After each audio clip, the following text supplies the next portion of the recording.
Thank you for watching Scary Bear Attacks. If you like this episode, please remember to hit the like button and leave a comment or two, then subscribe and click on the bell to receive notifications of whenever we release new videos. Also, please remember to share them to your social media. For thousands of years, her ancestors labored to make a living from the land around Lillooet, British Columbia. They would collect salmon in the summers, as well as pick thimbleberry, black huckleberry, and Saskatoon berries to store up for winter. Hunting was productive, and foraging always brought a seasonal bounty from pine, birch, and fir forests. But today her life was very different from the lives her prior generations had lived. Hunting deer, elk, moose, woodland caribou, and wood bison had also provided ample supplies of meat and fur for the tribe. And the predators of the area, like wolves, coyotes, cougars, black bears, and brown bears, were ever present and demanded respect. The elderly woman was a reliable source of wisdom for her tribe in the Xaxli'p Nation. Many young people looked to her and other elders for advice and support as they coped with the changing world around them. As she was lost in her thoughts, the woman walked along the boundary of her property, located several miles from town. She enjoyed the quiet and being surrounded by nature, but not all forces in nature are benevolent, peaceful, or benign. Along a thick patch of bushes and trees, a black bear appeared from the forest. The woman wasn't surprised by its presence, as they were common near her home. What surprised her was how the black bear focused on her and plodded toward her in ominous steps, as she knew she couldn't outrun. Welcome back to Scary Bear Attacks. The new stresses of the First Nations people were economic and political stresses they felt as they dealt with the government and corporations extracting energy for global markets and other exploits and ventures. But just because the stresses changed doesn't mean that the dangers from prior eras had disappeared. Bernice Adolf was an elder in the Xaxli'p First Nations Tribe and was a regular sight around town. She often helped out happily performing roles at various community venues and services. She was so reliable in her patterns that her neighbors and friends quickly realized it when she wasn't where she would be normally. By late June 2011, Bernice had come up missing after being seen on June 26th.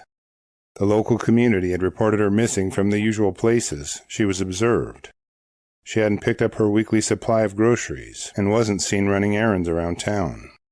Suspicion grew and people started talking and asking questions about Bernice's whereabouts. It wasn't long before they involved local authorities, and a search for her was organized on June 30th. Bernice's home was likely the starting point for her search. Reports indicate that there were no attractants left out near Bernice's home, and that it was generally in a state of organization and repair. There was no evidence of forced entry by a bear or a person, and the contents of her home were not ransacked, leaving investigators at a loss for any explanation of her whereabouts. A highly trained police dog hit on a scent not far from Bernice's home, and searchers looked on in hopes of finding her. A scent trail leading a few hundred yards from her home was followed and ended up at her dead body. Beneath a pile of scraped-up dirt and debris, authorities located Bernice's partially consumed remains. Investigators knew that the consumption of Bernice's body may have taken place after her death, so they marked off the area as a potential crime scene as forensic investigators processed it. They collected DNA swabs from Bernice as well as saliva left around her wounds. A potential scenario may have been that Bernice was killed by a person and left for the animals to find, so gathering all evidence and information meticulously was critical to finding out what had happened to her.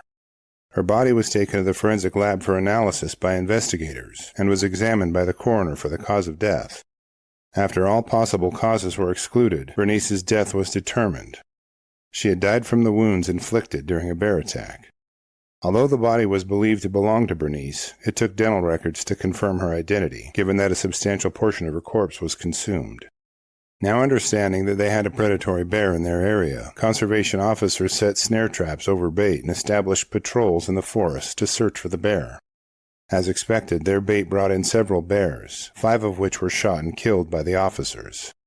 As each bear was killed, its carcass was examined for evidence linking it to Bernice's death and consumption. One of the 5 bears turned up positive for her DNA, and authorities knew they had killed the predatory bear. As for the bear's motives in killing and eating Bernice, it was not found to be protecting a cached animal carcass, eliminating an attack based on defense of a food source. If the bear were surprised by Bernice, it would have likely opted to escape over killing and eating her, eliminating a defensive attack due to surprise. There were no cubs observed at or near the attack site, eliminating the protection of cubs as an extenuating factor in the attack. Speaking of cubs, our Cub Tier membership on Patreon, linked below, will give you ad-free early access to our episodes, notes, and photos. And the $3 per month goes a long way in helping me continue to produce educational and entertaining content like this. British Columbia has the highest concentration of black bears in North America, with 120,000 to 150,000 spread over the province's 364,800 square miles. That is about one black bear per 2.4 square miles, using the higher population estimate, which is an extremely high population density. The carrying capacity of the Northern Rockies is ample enough to support such a high population density, but adding the burden of a high brown bear population, it is easy to see that the area is ripe for a crisis. Any change in berry yield, fish migrations, or another food source, and all of those bears will have to begin searching for secondary food sources. After reviewing the facts surrounding this episode, I am left with a few questions for you. Is it possible the bear was unaware of Bernice's remote home, leading to a surprise attack?